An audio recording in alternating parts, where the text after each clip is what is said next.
such wonderful people who have hearts of service. I'm excited at the opportunity to be part of this group. I have a long history of being acquainted with Lions through one of my mentors back east, John Hoyle, who was a PID. I'd mentioned him when I first started meeting with you folks. And I think for myself on a selfish level, this is going to give me an outlet to really be able to serve others, as well as to teach and to be learned, to be taught as well. And I'm excited to take part in multiple communities, committees, I should say, and volunteer efforts. Publicity, certainly. I have a marketing background, membership, and if you need any help with the eyeglass donation stations and Meals on Wheels, for sure, is something I'm excited about. So I'm grateful to be among all of you, and thank you for the opportunity. Well, thank you very much. Special welcome to you and to all of our other new Lions. And I'm going to ask Alan Ford, if you are Bill's sponsor and he's not able to join us, can you say a few words on his behalf, please? Sure. I'll let him tell you his whole story maybe next week, but I've known Bill for almost 6 decades. We met when we were freshman trumpet players in the Longhorn Band long ago. And that's how we got to know J.P. Kirksey and Tommy Cowan. And ever since joining the Lions Club, I've been trying to recruit Bill. And it took Tommy Cowan and me together ganging on him at a lunch meeting to finally push him over the edge. But he has been a volunteer at St. David's Hospital for almost over 20 years, I believe. Has been on the board of directors of that auxiliary organization, so he's well acquainted with commitment to service activities, and I think he's very interested in serving the community in a lot of ways, and he has deep roots here. As a graduate of Austin High School, after 28 years in the Secret Service, much of which he spent protecting President Johnson and Mrs. Johnson, especially after she became a former First Lady and traveled the world a lot on her own. So I think he will be a real asset for the club. I just have to say, when I first started talking to him about it, after 28 years of the Secret Service, he said, "You mean put on a tie and go downtown?" I don't think I want to do that anymore. So I think we've shown him now that that's no longer a relevant argument. Well, thank you so much, Alan, for sharing a little bit more about Bill, and we look forward to when he can join us again, and he'll share maybe some more information. I want to say a little word of apology to our guest. I'm sure that you're recognizing that our Zoom is still new to us, and so we're moving along, and but we're gonna make it. So I just want to let you know that we might still encounter a hiccup or two, but we're pleased that Zoom is available and allowing us to stay in contact this way. So thank you again to all our inductees, and welcome. And now we're gonna have something special from concerning the rose sale. And if we could ask our auctioneer, past District Governor J.P. Kirksey, J.P., if you will unmute and tell us about the roses. Thank you, Rudy, President. I want to take first a moment of personal privilege here to provide a special welcome to past International Director Jenny Ware from the Upper Peninsula of Michigan, District 10. And let her know that Sam Lindsay, who served with her on the board, sent his best wishes. He was disappointed he wasn't able to join us today, but past International Director Jenny, we certainly are glad you were able to join us, and thank you for joining us today. And certainly want to recognize, as Rudy has already done, our contingent from the Springfield Host Lions Club, from the oldest Lions Club in Lionism to the oldest Lions Club in Missouri. Welcome you folks to us, to our meeting today. And that would include past District Governor Jerry Young, past District Governor Phil Krebs, and first Vice District Governor Phyllis Krebs. And Phyllis just sent me a text that she found out who our district governor coordinator is. So you've got an exciting year ahead of you next year, Phyllis. So now to the rose auction. Rudy, I appreciate you allowing me that brief time. You'll see on the screen, Robert Watson is holding up a dozen roses. And for those of you who are our guests, this is one of our annual fundraisers. I guess we've been doing it more than 20 years. Alan, you may go back and identify some timeline there, but was brought to us by a lion who joined us from El Paso and got tired of handling furniture at our garage sale. So he said we need to do something else. We started selling roses, and it's been a very successful program for us. The date for delivery, Rudy, is October 29. Is that it? Yes, correct. October 29. So we need to get some excitement about selling those roses to our friends and in-laws and outlaws to generate these funds. I'm going to be at a bit of a disadvantage in this process because there are 41 screens to show, and I can only see a few of those. So when I start the bidding and you raise your hand, please give me some help, someone, to pick out those who I don't see. We will begin for this dozen roses at $10. Who'll give me 10? I need $10. Somebody give me 10. I need 10. Come on, hold your hand. There's Alan Ford. John, will you give 20? John Niefler, 20. I need $30. I'm making it 30. Anybody give me 30? There's 30. Robert Watson said he'll take them for $30. Oh, by the way, Robert will deliver these roses to the successful bidder. That's why he's taking them. He can just deliver to himself. Well, it's cheap, Robert. $30. I got 30. Anybody give me 40? Somebody give me 40. I need 40 somewhere. Raise your hand. $40, John Niefler. You'll make 50. $50, Jim Roberson. 50, $60. Anybody 60? Anybody 60? I need 60 somewhere. I got 50. 50, I need 60. Any hands going up, Leonore? I don't see any other hands. I got 50. We'll not belabor. They're beautiful roses. They're still going to be sold to Jim Roberson. $50, Jim. You'll have roses on your doorstep in the morning. Thank you, Rudy. All right. Well, congratulations to Jim Robertson, and he is our treasurer. So you're going to have to dip into a different pocket to pay for that $60, Jim. So good. Thank you so much and JP, thank you for being our auctioneer of the day. We're going to proceed now with our program, and to introduce our speaker, we have John Niefler. So John, would you proceed, please? I will be happy to do that. Our guest today is Qusay Hussein. He is an Austin resident, a university student, and English-Arabic interpreter, and a social service advocate. Qusay has a remarkable life story that brings him here today to be with us.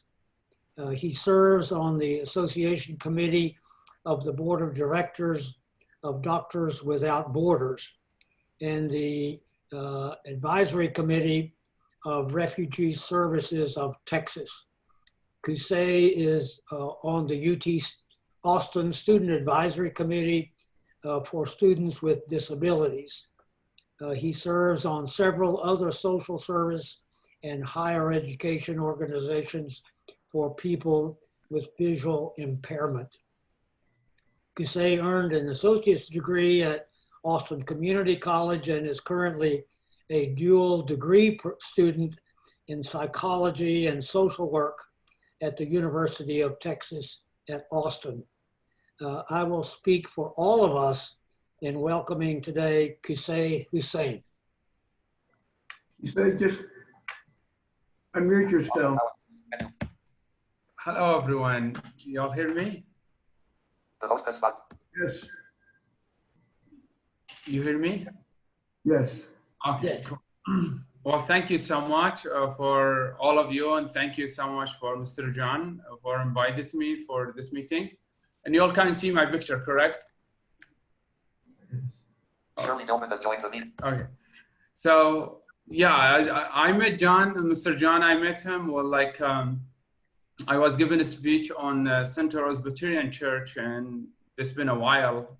And he was talking to me about like the Yola Club and then invited me to give a speech, and COVID came and kind of everything shifted. But I'm glad I'm with you all today, and I will tell you about me a little bit and how I got here and how I started my life in Texas. So I born and raised in Iraq. I'm from Mosul, northern Iraq. In 2006, I was playing volleyball match with other boys, and car drove to the stadium and he blew himself, and he killed 16 people and 56 injured. When explosion happened in my town, I call Hatra. It's very historic area. It's 65 miles away from Mosul. So when the explosion came, my dad came to the stadium, but he didn't recognize me because the shrapnel hit me in my head and dropped all my right cheek and my nose. So he took me to the clinic, and then in the small town. When the doctor saw me, and he told my dad, "Go ahead, take care of your other sons, and Qusay, half an hour he will die," because I have two brothers. They injured with me as well. So they put me where the dead people go, like in the room where dead people, and then they start putting people on top of me, beside me. And my dad and the doctor, they thought I'm already gone. I already died. So after 6 hours, the traditional in Iraq, they took the body to home to wash it and take it to the cemetery.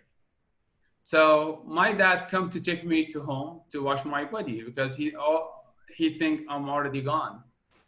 And when he started looking and flipping the death people, because it was on top of me, beside me, looking for me, and he crying, and I heard his voice, and I told him, "Dad, don't leave me, I will die." And he started shouting, "Oh my God, my son is still alive." And he called the neighbor to put me in a car, and they start driving to take me to Mosul. As I mentioned, it's 65 miles away from Hatra. An hour away, we met American soldiers. When they saw my injuries, they took me to their base for treatment. When I arrived to the base, I just felt Caesar start cutting my uniform for the team. And I just told them my stomach does not have any problem. The only problem is my face. And this is the only thing I remember. And I went in a coma for 12 days. And in 12 days, my family they thought I'm already gone. American people threw me somewhere. And they think like I'm already gone, and the American people don't, they throw me in a mountain somewhere. And then my dad did the funeral, and he took the death certificate from Iraqi government. So when I woke up after 12 days, the interpreter asked me, where are you from? And I told him about my family. And they tried to reach my dad, but my dad didn't believe them I'm still alive, because he thought in 2006 and 2007, Qaeda was control Iraq. So they take people for hostage to take money from them or kill the family. So my dad, he thought Qaeda is calling him to take him as in hostage. So he didn't believe American soldier or the interpreter, I'm still alive. Until he told him, okay, well, if you say my son with you, look for with on his arm, what you can see. So I have my name written in tattoo. My mom wrote it to me when I was very young. And they said, we see his name. And they say, oh my God, this is my son. So he took me, and long story, short story, after that, I could not go back to the base to do the treatment, because when he took me from the base, the Dr. Ferguson told him, you should bring Qusay and Canada has left the meeting. to do more surgery on him, because I don't have any nose and I don't have any cheek. You could like see, like, it's very horrible. And my dad was not able to take me back, and I start built-in depression. You know, like I eat with a syringe, and it's very hard. Like no electricity, no anything it could help me as person. No counselor, no organization, nothing. Just basically staying home, and the only people who take care of me is my mom and dad. This is like 2 years of doing nothing. You try to like create a thing at home, but you know, if nobody helping you, you will never succeed. So thank God, one day I was watching the TV, and I got I listened to commercials with Doctors Without Borders, and I connected with them. And after a while, they sent me a ticket to go to Jordan for treatment. And I did like more than 35 surgery there with Doctors Without Borders. And I became the patient counselor there for 3 years. I worked with them. And I applied as a refugee to the US. And the first place I come to Austin, Texas. And I've been here since like 7 years, almost 8 years here in Texas, Austin. And when I come here, I don't speak in English, just hi, how are you? Nothing else. And it was hard, and I'm blind, and the caseworker left me in a room in my apartment 21 days without seeing anybody. Just he came, give me food and leave. And I started built-in depression again because I wanted a human interaction.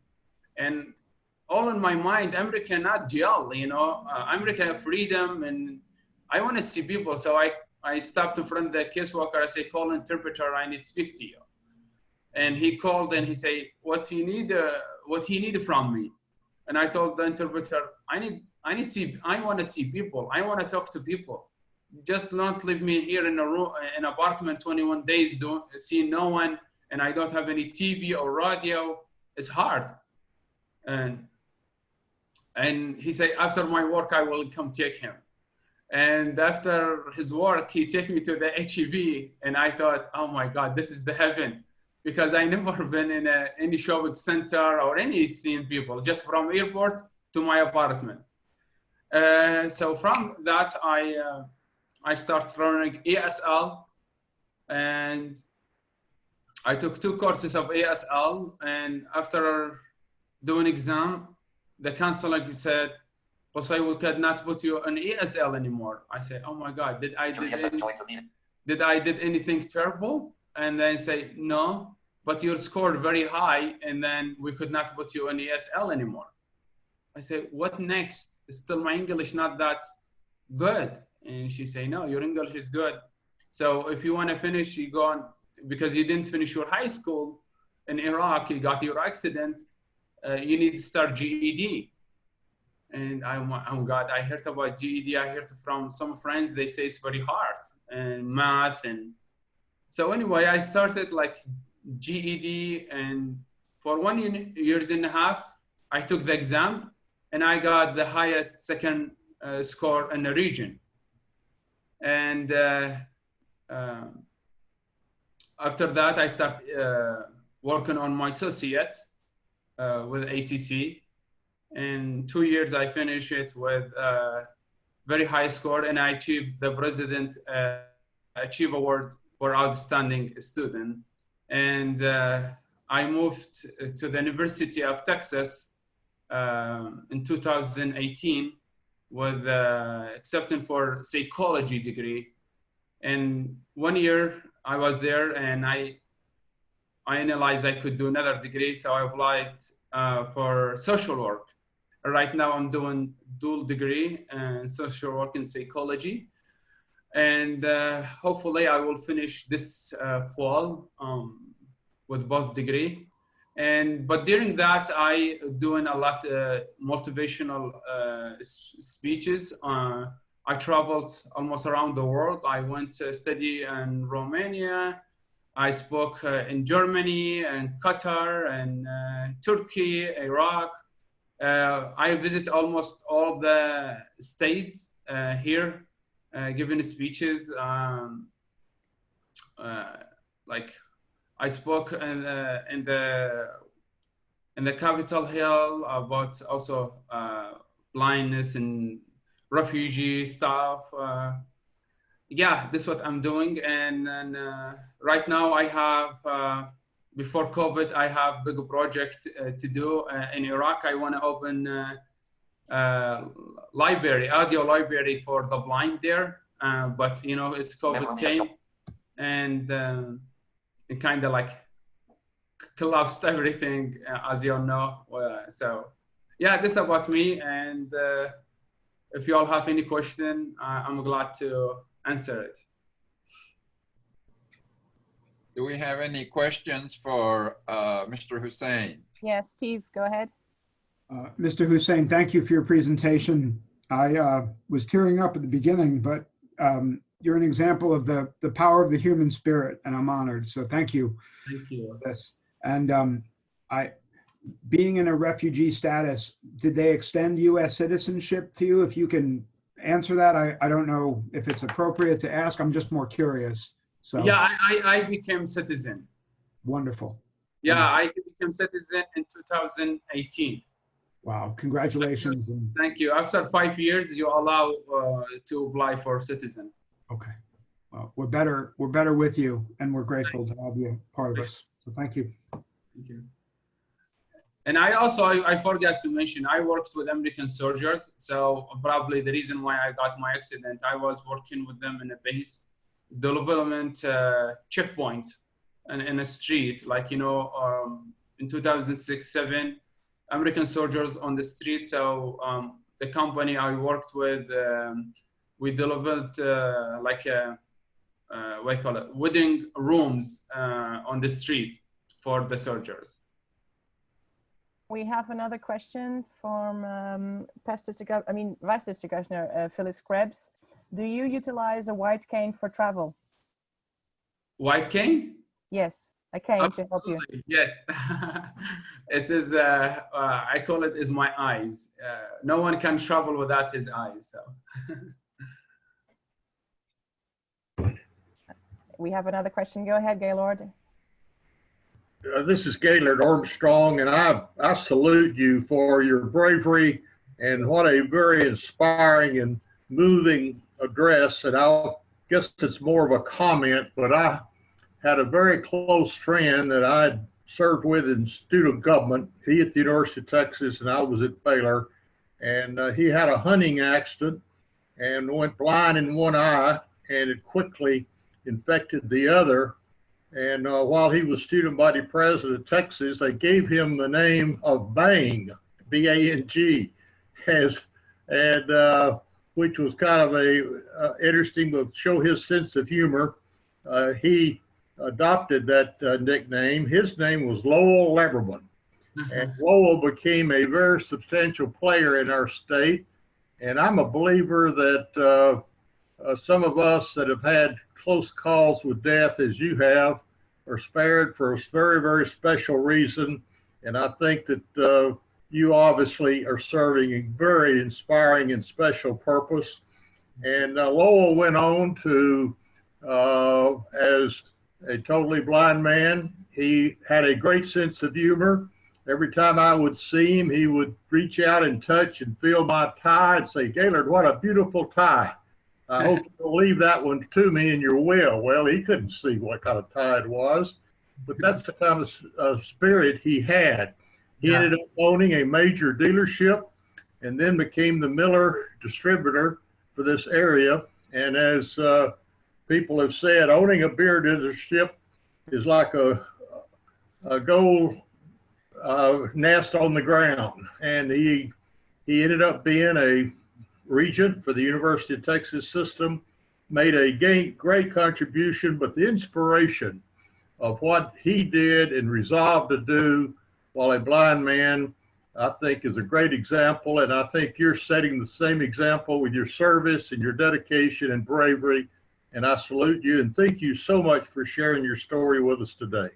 Thank you. Appreciate it. Greg Thompson, I think you had a question. Go ahead. Yes. What do you plan to do after you finish at UT? My goal is to become doctor in psychology, or if not in psychology, something I could help the community. Because I don't want anyone who go through difficulty and hardship what I went through. So I want to help people. Good. Thank you. You're welcome. And Ward, go ahead. Yes, thank you. That was an incredible story, and I have a lot of admiration for your tenacity to overcome such difficult circumstances. Could you go back to when the accident happened, how old you were, and the circumstances under which you were there when the bomb happened? Yeah, thank you. Well, the reason I gave like kind of like overall the story, didn't give you in detail because of the time. Yeah, I was 17 and a half when I got my accident. Like when this, he killed like children basically, this guy, and he like with his truck. I saw him. He was like probably 3 feet from me, and he smiled and he looked left and right, and he blew himself. So yeah, I was 17 and a half. 5127. Okay, I don't think we have any other question. Oh, yes, we do. Shirley, go ahead. Oh, you need to unmute yourself, sweetie. Have you heard about the Lions? We have a leader dog program. The leader dog program, you go through 28 days, and they train you to work with a dog, becoming your best friend. People will talk to your dog where they don't stop and admire your cane. So it's a great tool to mingle with people. Nice. Well, actually, I need probably Mr. John or something. I need somebody told me about the Lions and more, and it will be an honor for me to also enjoy the club and to see also how I can help as well. We'd like to help you, even you have been very brave and tenacious. Thank you. Appreciate it. I don't see any other questions. Rudy, passing it on to you. And thank you so much, Qusay. Thank you. Thank you. Yes, I will add my thank you to our speaker. Thank you for a very enthusiastic and informative talk about your background, and it does give us strength. So thank you so much for your words and for sharing your story. Thank you. And so thank you, John, for arranging for our speaker today. Do appreciate it. We're going to move on to get our next week's program. And for next week, Anne, I believe you will have that program. Can you about it, please? Okay, well, next week we're going to learn about what's happening at Texas Lions Camp. Connie Shockey, who is from the Lago Vista Lions Club, is our new elected director from the north part of our district, and she's going to be joining us, and we're going to give, for the newer members, we're going to provide some background information on the camp, and then give you an update on what's been happening. I think everyone knows we did the virtual camp this summer, so we'll talk about that a little bit. We've got several fundraising opportunities coming up this month that are going to be a lot of fun. and you may want to participate. And then we're going to talk about the exciting plans for the future in replacing one of the quads of bunkhouses. So I hope you'll tune in next Thursday. All right, thank you, and look forward to that. Have just a moment to share some information. I just want to call attention. You can't see this, but you should have received this by email. It's the Austin Founder Alliance news that we sent out just yesterday, and that'll bring you a little bit more up to date on some of the things that our Lions Club is doing.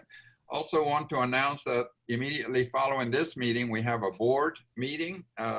And then coming up this week, an important event for our Lions Club, we have new member orientation.